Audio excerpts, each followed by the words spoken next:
Hey y'all, welcome back to episode 2 of The Strange and Unusual. And tonight's topic is going to be on ghosts. Um, know a lot of you probably don't believe in them. Um, Religiously, I'm not supposed to believe in them, but I've had a lot of stuff that has happened, uh, and then others that I know that have had things happen. Uh, One of the first, before I get into it, one of the things I left off on the Bigfoot episode is with one of my cats. A few weeks ago, whenever I had on, and this is a shout out to Basecamp Chris on YouTube, uh, I was watching one of his videos and they played a vocalization of what they said was, or they believed to be, a Bigfoot. Whenever that happened, whenever that call come on the TV, one of my cats, she went and jumped up, run to the window, run to the patio door, then back to the window, and she was just all over looking for what she recognized that sound, and then she went and got up on the back of the recliner and just laid there and looked out the window expecting something. So I'd forgot about that little bit. But first thing with the ghost stories happened with my pawpaw whenever my mama and all them, whenever they were little, or they were in school, and my pawpaw, he would come home from work and go lay down. Well, whenever he would go lay down, he would hear the front door open, close, hear footsteps going down the hall. He would get up, holler who's there, and go through the house, and there wouldn't be anybody there. And that happened several times till finally he just got where he ignored it, and he tell you that he didn't believe in ghosts, and that but he would tell you that did happen to him. Speaking with about my pawpaw, normally I don't have a script, but I've got a bunch of stories, so trying to be a little bit organized, got a few little notes. But whenever my pawpaw passed away, I inherited his house, and I'd lived with him. Well, back in 1994,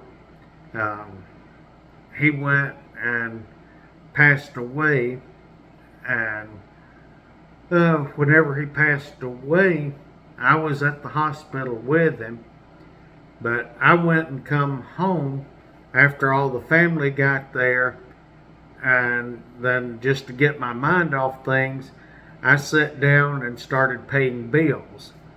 And while I'm writing out my bills, the German Shepherd that I had at the time, she was over on the love seat, and she stood up on the love seat, her hair standing on end and all bristled up, scared, and she was staring directly behind me, and I wouldn't never turn around to see what she was looking at, but it scared her, which she wasn't scared of much of anything, and she went and jumped down and run into my Aunt Brenda's room and hid out in there. And like I said, I never looked, but I felt like that was my pawpaw coming to say goodbye for the last time. But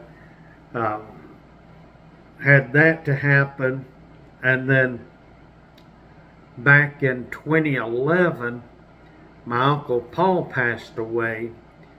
Well, right before he went and passed away, I went and I had moved into my pawpaw's room after he passed away, and just a little background with it.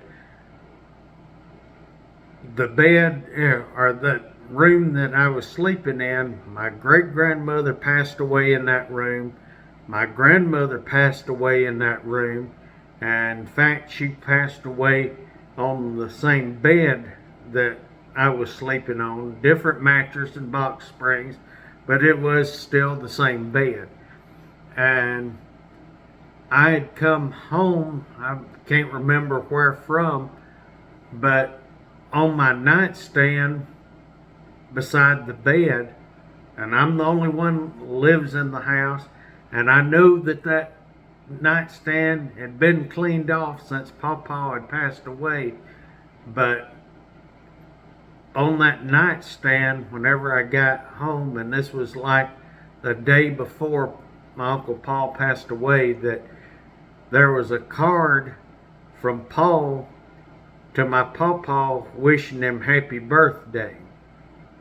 And like I said, or it may have been Happy Father's Day, I can't remember, but like I said, that card just appeared on that nightstand, and I knew from that, and I took that as a sign that that Paul was going to pass away, because he had been in a car wreck. Somebody had fell asleep that had worked third shift and hit my Uncle Paul and his wife, and so trying to kind of get my thoughts with it, with going ahead and mentioning with my Uncle Paul.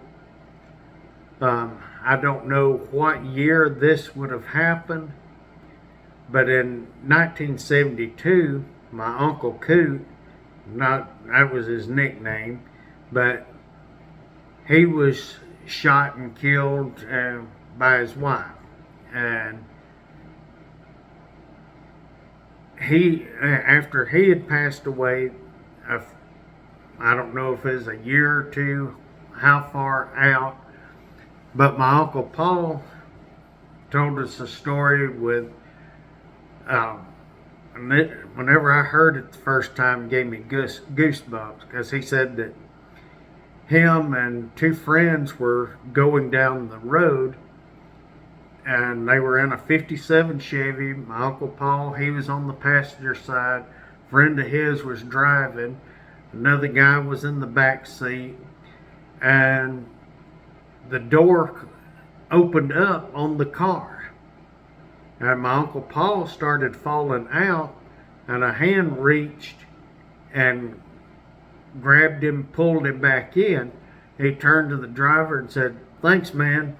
And the driver said, I didn't do it. And he didn't like the guy that was in the back seat, and he turned around to him and said, "Thanks, man."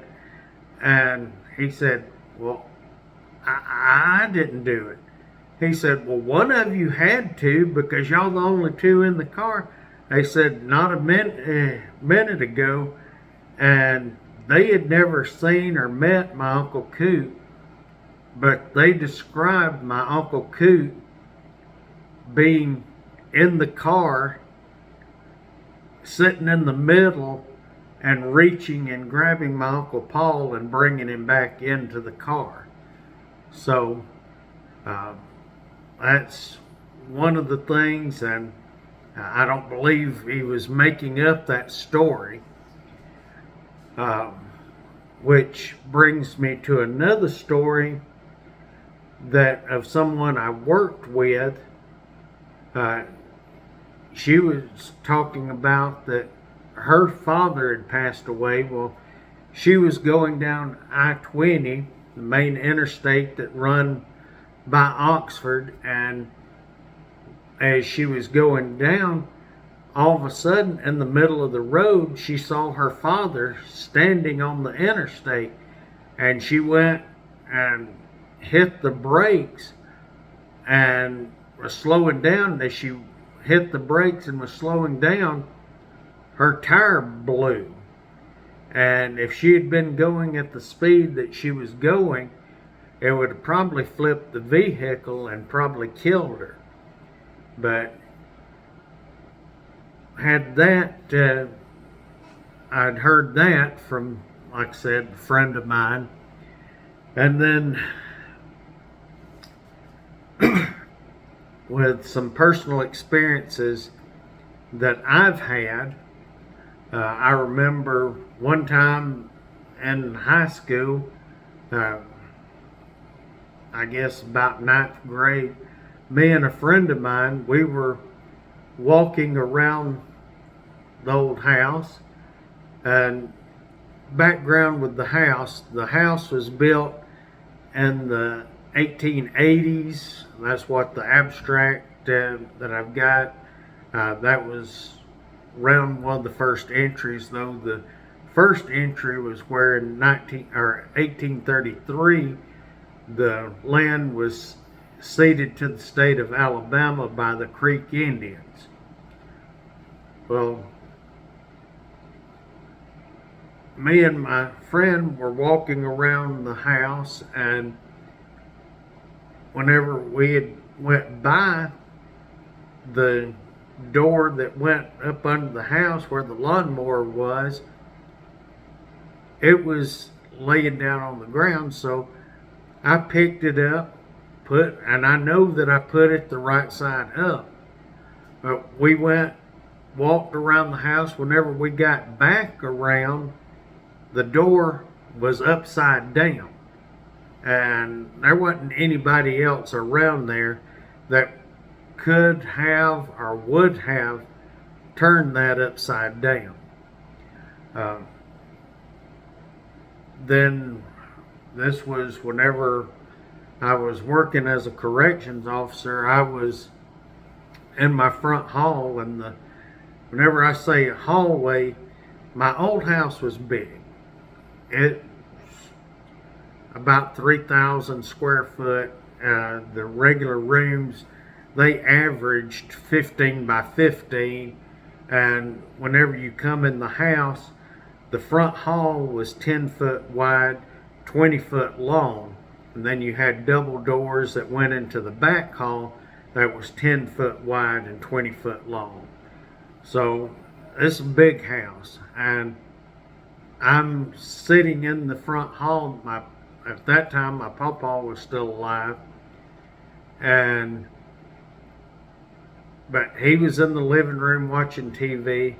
I had a TV out there that I was playing a game on the thing, and there on the outside, if somebody was to come up to the door, you would hear them, because that screen door made a squeaking racket with the spring and all. Well,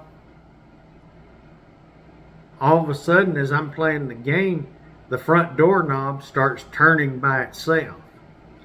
And it went and started turning, and I thought it might be somebody, so I grabbed up two of my pistols that I had close by and aimed it at the door. And like I said, there was no one there. The doorknob just turned by itself. I've even woke up by the doorknob turning by itself. So let's see.